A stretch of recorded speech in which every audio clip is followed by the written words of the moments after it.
Hello दोस्तों। आज की कहानी एक बच्चे को गलत शिक्षा और गलत परवरिश देने के ऊपर आधारित है।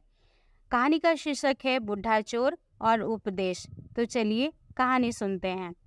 किसी नगर में एक बूढ़ा चोर रहता था। 16 वर्षीय उसका एक लड़का भी था। चोर जब ज्यादा बूढ़ा हो गया तो अपने बेटे को चोरी की विद्या सिखाने लगा। कुछ ही दिनों में वह लड़का चोरी विद्या में प्रवीण हो गया। दोनों बाप बेटा आराम से जीवन व्यतीत करने लगे। एक दिन चोर ने अपने बेटे से कहा, देखो बेटा, साधु संतों की बात कभी नहीं सुननी चाहिए।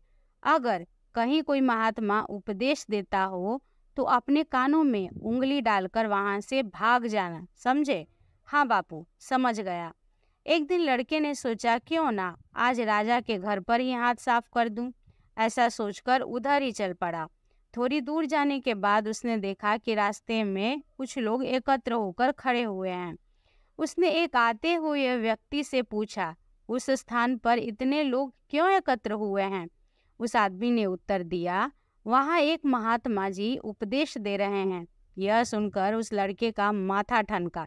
उसका उपदेश तो नहीं सुनूंगा, ऐसा सोचकर अपने कानों में उंगली डालकर वह लड़का वहां से भाग निकला। जैसे ही वह भीड़ के निकट पहुंचा, एक पत्थर से ठोकर लगी और वह गिर गया।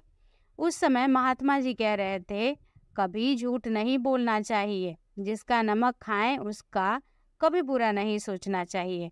ऐसा करने वाले को भगवान सदा सुखी बनाए रखते हैं। ये दो बातें उसके कान में पड़ी। वह झटपट उठा और कान बंद करके राजा के महल की ओर चल दिया।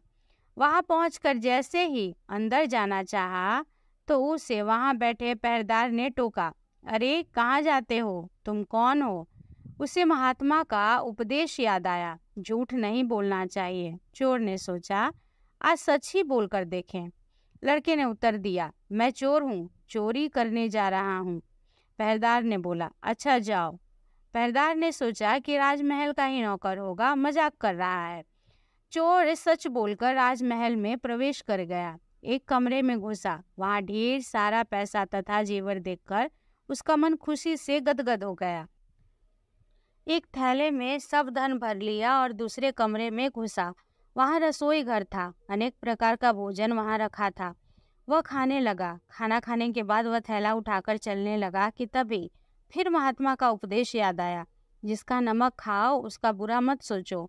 उसने अपने मन में कहा, खाना खाया है उसमें नमक भी था, इसका बुरा नहीं सोचना चाहिए। इतना सोचकर थैला वहीं रखकर वह वापस चल पड़ा। पहरेदार ने फिर पूछा, क्या हुआ, चोरी क्यों नहीं की?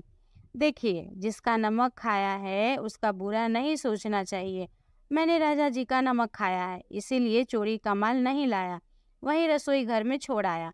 इतना कहकर वह वहां से चल पड़ा। उधर रसोइये ने शोर मचाया, पकड़ो पकड़ो, चोर भागा जा रहा है। पहरेदार ने चोर को पकड़कर दरबार में उपस्थित किया। राजा के पूछने पर उसने बताया कि एक महात्मा के द्वारा दिए गए उपदेश के मुताबिक मैंने पहरेदार के पूछने पर अपने को चोर बताया, क्योंकि मैं चोरी करने आया था। आपका धन चुराया, लेकिन आपका खाना भी खाया जिसमें नमक मिला था, इसीलिए आपके प्रति बुरा व्यवहार नहीं किया और धन छोड़कर भागा। उसके उत्तर पर राजा बहुत खुश हुए और उसे अपने दरबार में नौकरी दे दी।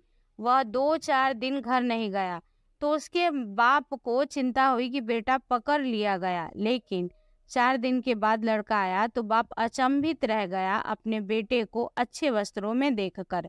लड़का बोला, बापूजी, आप तो कहते थे कि किसी साधु संत की बात मत सुनो, लेकिन मैंने एक महात्मा जी की बात सुनी और उसी के मुताबिक काम किया, तो देखिए सच्चाई का फल, मुझे राजमहल में अच्छी नौकरी मिल गई है। आज की कहानी कैसी लगी है कमेंट में बताइएगा। साथ ही वीडियो को लाइक, दोस्तों के साथ शेयर करिए और ऐसे ढेर सारी अच्छी अच्छी कहानियों के लिए हमारे चैनल को सब्सक्राइब करिए। यहाँ तक बने रहने के लिए थैंक यू।